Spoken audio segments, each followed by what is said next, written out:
Bismillahirrahmanirrahim.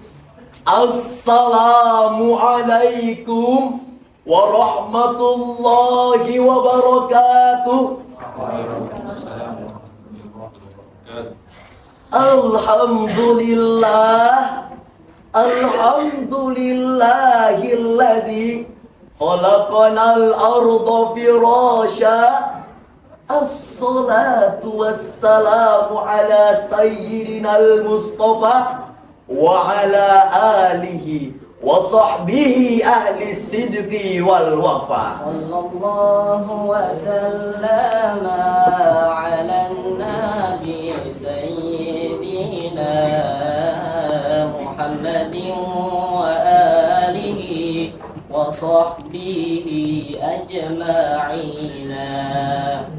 Sallallahu wa sallama ala nabi sayyidina Muhammadin wa alihi wa sahbihi ajma'ina. Amma ba'du. Dewan Hakim yang arif dan bijaksana, hadirin pecinta syarhil Quran yang berbahagia. Lin Townsend Wanjulio merupakan seorang ahli sejarawan dan pemikir ekologi religius sekaligus penulis The Historical Roots of Our Ecology Crisis 1967, mengemukakan bahwa krisis ekologis akan terus memburuk sampai kita menolak pandangan lama bahwa alam tidak memiliki tujuan apapun kecuali untuk melayani manusia. Pendapat Lin Townsend ini sejalan dengan firman Allah bahwa manusia tidak hanya diciptakan untuk menikmati dunia, tapi juga untuk menjadi khalifah yang akan menjaga bumi ciptaan Allah. Namun sayang hadirin, apa yang dituntut Allah berbeda dengan yang terjadi di realita. Banyak pemuka-pemuka agama yang mengaku bertakwa dan beriman, yang mengaku sebagai penghafal Al-Quran, yang menjadikan Rasul sebagai teladan, namun mengabaikan keadaan lingkungan hingga melupakan salah satu prinsip kehidupan, yaitu ekoteologi. Lantas hadirin, apakah yang dimaksud dengan ekoteologi? Secara istilah, ekoteologi adalah kajian yang menggabungkan prinsip ekologi, ilmu tentang lingkungan, dan teologi, ilmu tentang ketuhanan, untuk melihat hubungan antara keyakinan agama dan pelestarian lingkungan. Tapi ekoteologi ini hadirin banyak diabaikan oleh umat beragama yang cuman mempedulikan diri mereka hingga melupakan bahwa sebagai seorang manusia kita tidak hanya memperbaiki hubungan dengan Tuhan, tapi juga dengan makhluk yang Dia ciptakan. Oleh karena itu, ekoteologi untuk kemaslahatan bersama dalam perspektif Al-Quran menjadi judul syarahan yang akan kami bawakan pada kesempatan kali ini. Dengan landasan firman Allah, Quran Surah Al-A'raf ayat 56 sebagai berikut.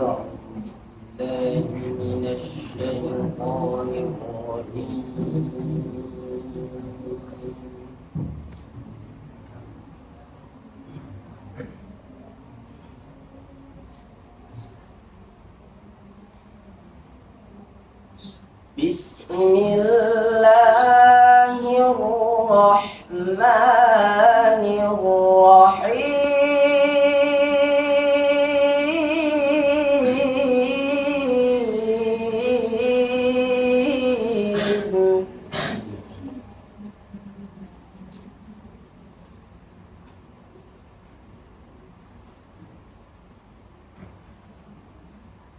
ولا تفسدوا في الأرض بعد إصلاحها وادعوه خوفا وطمعا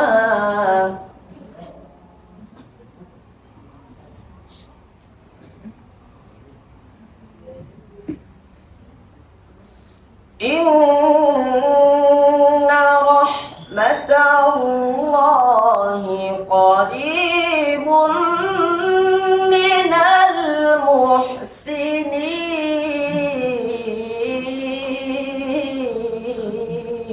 Hamba berlindung kepada Allah dari godaan syaitan yang terkutuk.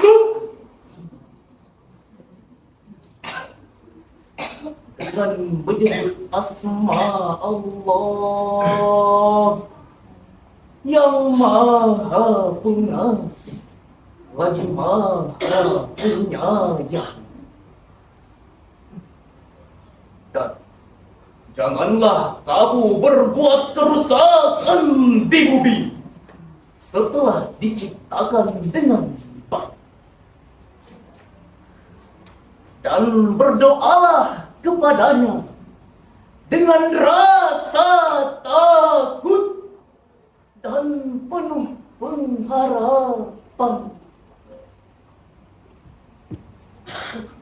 Sesungguhnya rahmat Allah sangat dekat dengan orang-orang yang berbuat kebaikan. Dewan Hakim yang arif dan bijaksana, hadirin pecinta syarhil Quran yang berbahagia.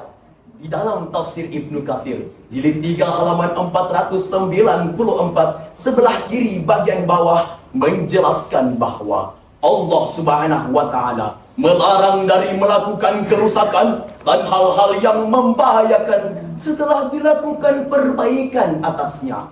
Karena jika berbagai macam urusan sudah berjalan dengan baik dan setelah itu terjadi kerusakan, yang demikian itu lebih berbahaya bagi umat manusia.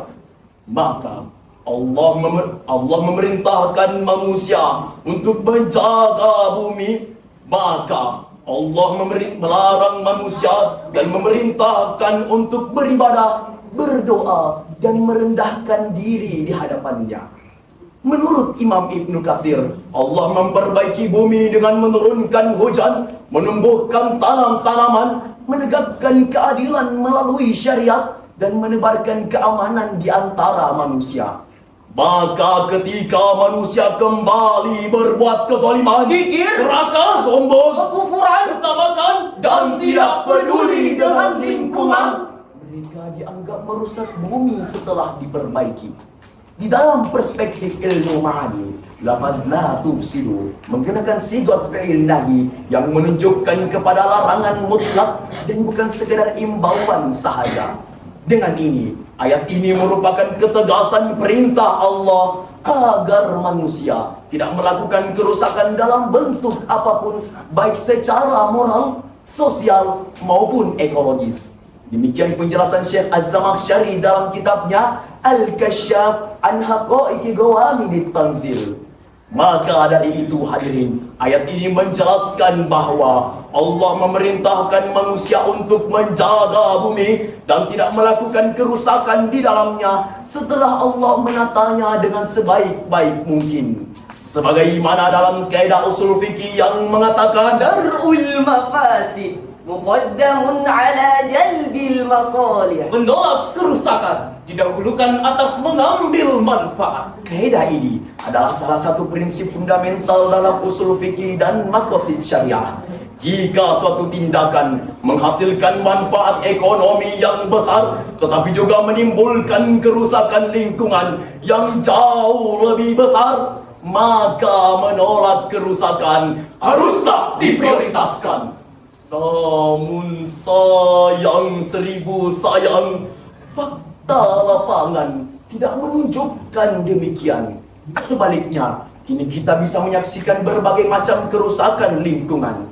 Dilansir dari Dinas Lingkungan Hidup dan Kebersihan yang mencatat bahwa sekitar 30% terumbu karang di Indonesia mengalami kerusakan. Deforestasi yang mencapai 1,8 juta hektar per tahun. Dan timbulan sampah sampai 56 juta ton pada tahun 2023. Demi menghindari berbagai macam kerusakan ini, hadirin, maka ekoteologi menekankan bahwa manusia harus melihat kosmis dengan kacamata intelektual serta mengakui bahwa alam dan manusia merupakan satu kesatuan yang berdampingan dalam mencapai keharmonisan antara manusia dengan alam.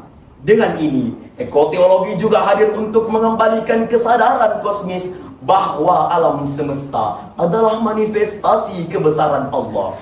Demikian penjelasan Syed Hussein Nasr dalam bukunya Man and Nature, The Spiritual Crisis of Modern Man. Lantas timbul pertanyaan, hadirin, apa jadinya dunia ini bila manusia hidup tanpa kesadaran ekoteologis, Tanpa mengaitkan alam dengan sang pencipta, Tanpa melihat bumi sebagai amanah, tanpa menyadari bahwa menjaga alam adalah bagian dari ibadah? Sebagai jawabannya, mari kita renungkan firman Allah yang termaktub dalam Quran Surah Ar-Rum ayat 41 sebagai berikut.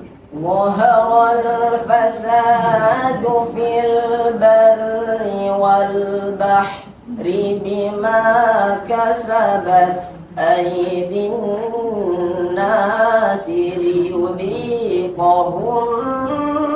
بعض الذي عملوا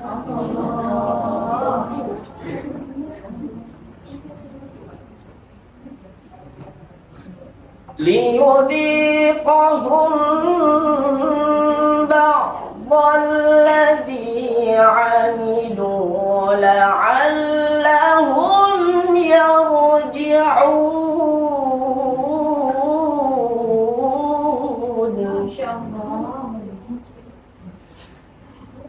ليذيقهم بعض الذي عملوا لعلهم يرجعون صدق الله العظيم. tampak kerusakan di darat dan di laut disebabkan karena perbuatan tangan manusia. Allah menghendaki agar mereka merasakan sebagian dari perbuatan mereka, agar mereka kembali ke jalan yang benar. Maha benar Allah dengan segala firman-Nya. Dewan Hakim yang arif dan bijaksana, hadirin pecinta syarhil Quran yang berbahagia. Di dalam tafsir Al-Misbah, karangan Profesor Dr. Muhammad Quraisy Shihab, jilid 10 halaman 80 sampai 83 menegaskan bahwa manusia yang melupakan Allah akan kehilangan kesadaran untuk memelihara alam. Ketika nilai keimanan pudar, alam menjadi korban eksploitasi, maka berbagai bencana adalah peringatan Allah agar manusia kembali kepada jalannya. Asbabun nuzul pada ayat ini menceritakan tentang kaum Quraisy di Mekah yang hidup dalam kemaksiatan dan kesombongan. Mereka menyembah berhala, menindas kaum lemah, serta merusak tatanan sosial dan juga moral.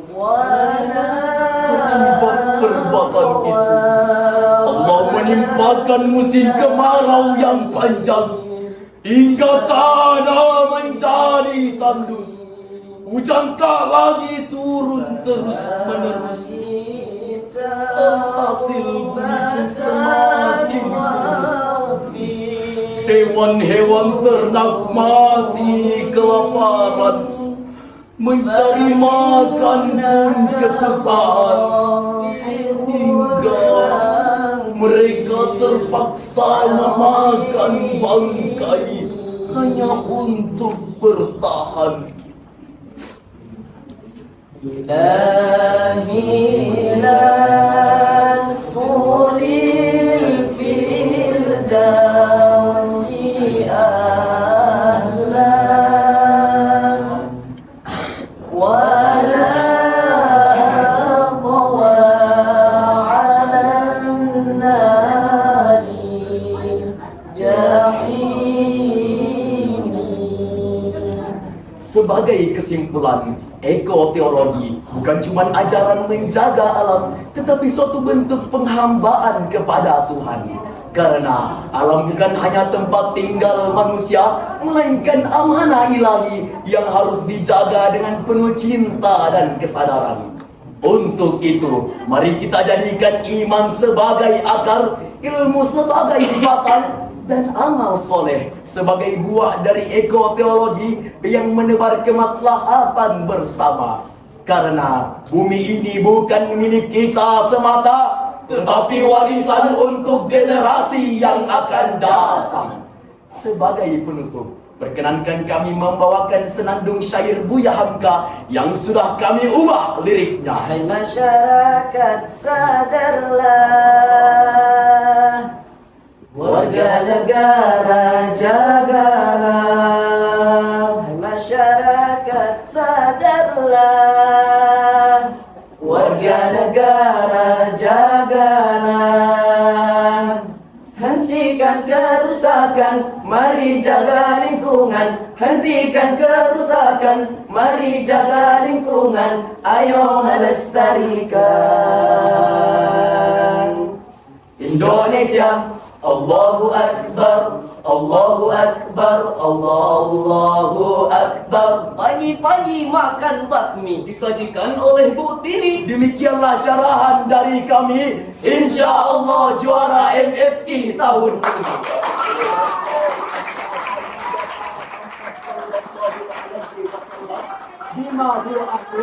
Wassalamualaikum warahmatullahi wabarakatuh.